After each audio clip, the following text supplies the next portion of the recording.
Is it still worth it? Simple, quick answer is...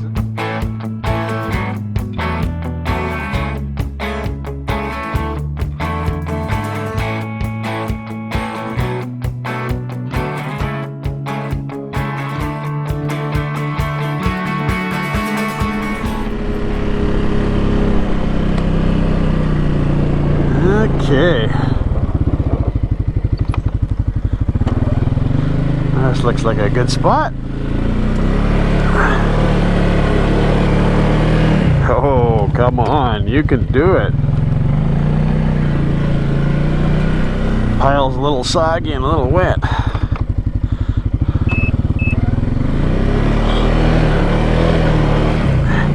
Woo, there we go.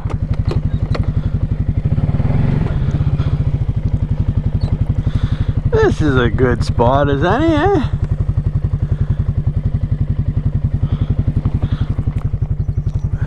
Oh, really soft. Wow.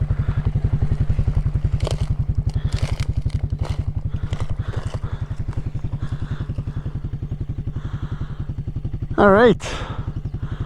Gonna do I hit a milestone, 100.7 hours. So I'm going to do a 1 year, 100 hour review. Something's making some weird noise over there. It's not the four-wheeler. Yeah, so it's a no BS as usual. And is it still worth it? Simple, quick answer is yes, it is. It's a great trail all-around machine. I started out with 26-inch stock tires and I moved up to 28. That's about as high as I want to go with this thing. It was running 8 inches of snow. Let me turn this thing off so I can hear myself think. I was running 8 inches of snow with these tires, and uphill it felt like it was lacking that little bit of power that the twin cylinder would give you, just a single cylinder. But aside from that, I got no issues with power. So plenty for me. Don't need that much power anymore. I'm not doing skeg. A noisy little bugger down there. So yeah, things that have gone wrong with this, zero, nothing. So I can't complain about anything. I just put a brand new Champion 3500 winch in, because the old winch, which didn't come with this, I had bought an Eliminator Canadian Tire model, and it finally calved like a year old, and it's already quit twice, so I gave up on it and bought a new one.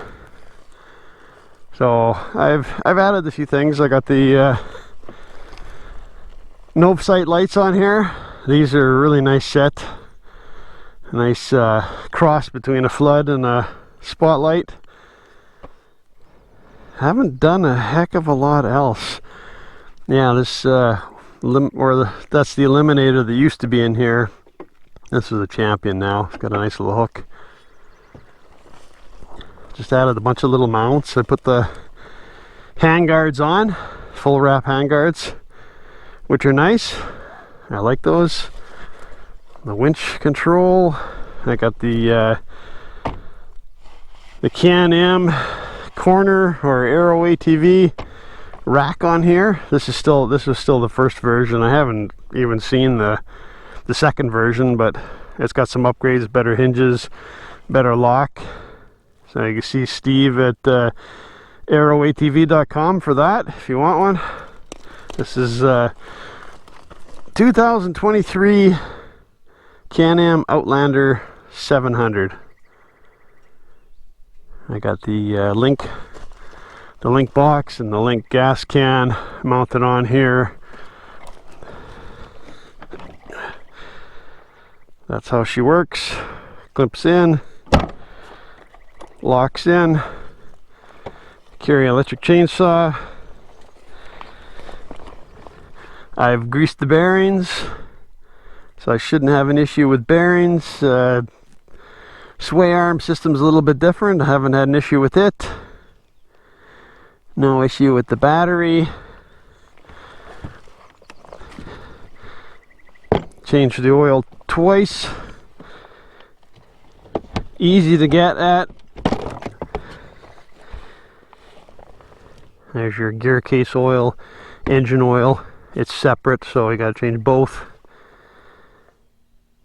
I hear Mark coming. So, oops, gotta get that in the right way.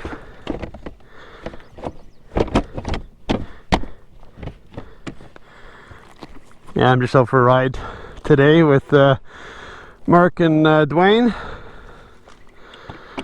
I've put the little charge plug in here. It didn't come with one. You can actually get a mount to put a phone in here, but it takes up all the space, and I like it to store stuff in, camera and whatnot, charging stuff. Front, I really like the storage in the front. Like I said, no issues with anything, which is really nice. So that's just going to be a very short review. So I'll start her up. Starts up nicely. The gears still shift easy. No issues with that. What have we got? 2022 kilometers and 100.8 hours on this thing now, so that's perfect. Right on. Kemimoto bag, been perfect. Cooler bag, storage for the lights. Not much else to say about this. Stickers kind of, pieces come off when I was washing it. That's about it. The plastics didn't form well when I got them, but I kind of heated a bit and bent it out here, and it's been not too bad.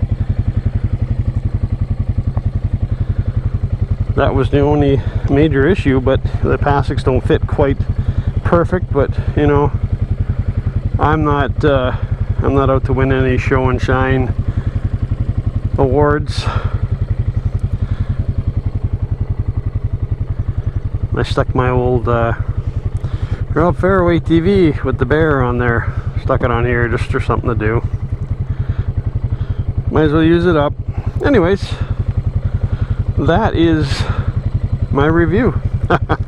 Short, sweet, simple, and it's an awesome machine. You can check out my playlist for this ATV, Rob Farrow ATV, on YouTube, and that pretty much covers everything on this machine. All the rides we've had with it, we've done lots of rides. Still a great machine 1 year later. Thanks for watching, everyone.